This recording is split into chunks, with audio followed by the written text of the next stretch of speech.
Hello বন্ধু, তোমরা আজকে নিম চিজকি করে দেখাবো। দেখো কীভাবে আমি নিম চিজকি বানাই। তোমরা যদি কেউ নাই জানো তো আমার ভিডিও জয়েন করে দেখতে পারো। এই দেখো আলু আর সিমগুলোকে ভালোভাবে ধুয়ে করে কড়াইতে দিয়ে দিয়েছি। এই দেখো ভালোভাবে আমার দিয়ে হয়ে গেছে সবগুলো। এগুলো অল্প পরিমাণে নুন নিয়েছি আর সিদ্ধ অনুসারে জল দিয়ে নিলি। জল দেওয়া প্রায় হয়ে গেল। এই যে একটু ঢাকাটা দিয়ে দিলি, 5-10 মিনিট এরকম রেখে দিয়েছি। এই দেখো আলুগুলো সিদ্ধ হয়ে গেছে। আবার কড়াটা গরম হতে দিলি, নিমগুলাকে দিয়ে দিলি একটু ভাজা। এই যে নিমগুলো একটু ভালো করে লাড়চাড়া করে দিচ্ছি। লাড়াচাড়া হয়ে গেছে। এই দেখো ভালোভাবে নিমগুলো ভাজা হয়ে গেছে, সবগুলা ভাজা হয়ে গেছে।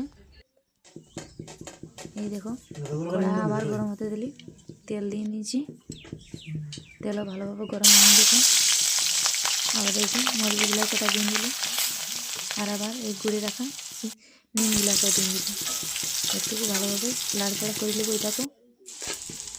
এই দেখো ভালোভাবে লাড়চাড়া হয়ে গেছে, গরম হয়ে গেছে প্রায়। দেখি আলুগুলোকে দিয়ে দিলি।